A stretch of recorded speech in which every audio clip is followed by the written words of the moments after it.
तो आज हम कवर करने वाले हैं डेथ ऑफ वोल्वरिन का पार्ट 2। और अगर आपने पहला पार्ट नहीं देखा है तो पहले आप उसको देख लीजिएगा, उसके बाद आप ये पार्ट देखना स्टार्ट करिएगा।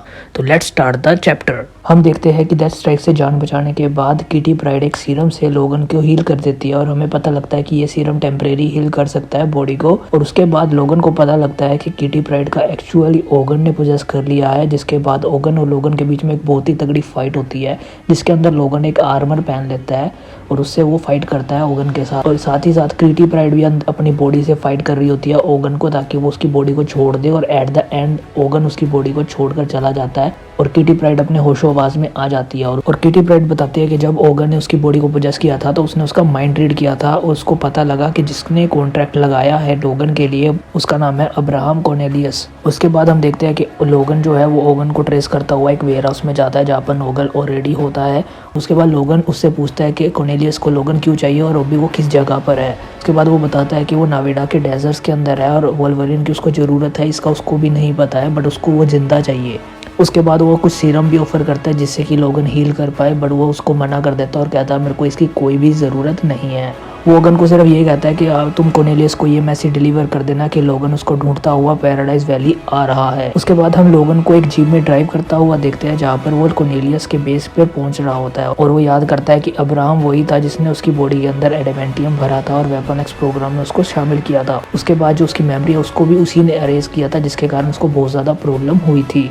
उसके बाद जैसे ही उसके बेस पे पहुंचता है तो वो अपने आर्टिफिशियल को हाथों में पहन लेता है और गार्ड्स पे अटैक कर देता है और एक एक गार्ड को मारने के बाद वो सीधा लैब के बाहर पहुंच जाता है, जहाँ पर वो उसका गेट खोलने की कोशिश कर रहा होता है। और उस लैब का गेट खोलने के बाद वो देखता है कि वो ऑलरेडी वहाँ पर कुछ लोगों पे एक्सपेरिमेंट चल रहा होता है और लोगन को याद आता है कि कैसे कॉर्नेलियस ने उसके ऊपर भी सेम टू सेम एक्सपेरिमेंट किया था।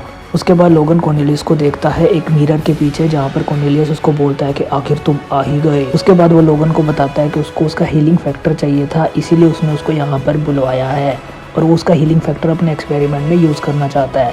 बट उसी टाइम लोगन अपना हाथ को कट करता है और वो उसको दिखाता है कि उसका हीलिंग फैक्टर अब चला गया, जिससे वो बहुत ही ज़्यादा हताश हो जाता है और वो गुस्से में आकर अपने एक बंदे को जिसका नाम होता है मेजर शार्प उसको बोलता है कि लोगन को ख़त्म कर दो।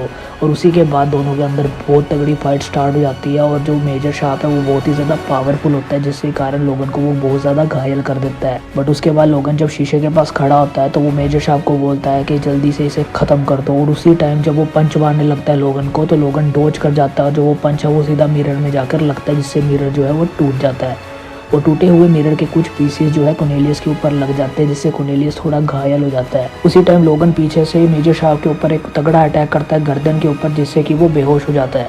और उसके बाद वो कॉर्नेलियस को बोलता है कि इस प्रोग्राम को जल्दी से बंद करो, बट कॉर्नेलियस उस प्रोसेस को और भी ज़्यादा तेज़ कर देता है और वहाँ से भागना शुरू कर देता है।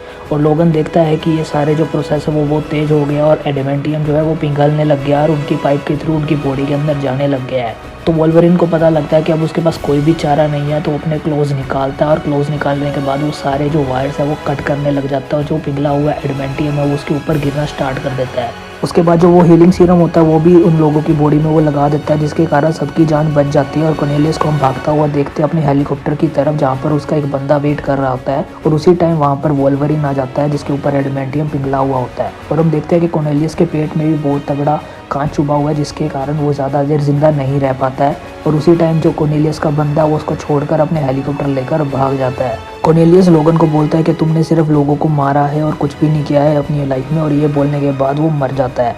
उसी टाइम हम लोगन को देखते हैं कि वो अपने लाइफ के फ्लैशबैक को देख रहा होता है जो कि उसने पूरी लाइफ में बिताया है। और स्लोली उसकी सांस जो है वो बंद होने स्टार्ट हो जाती है और उसको पता लगता है कि मेरा जो टाइम है वो नज़दीक आ गया है।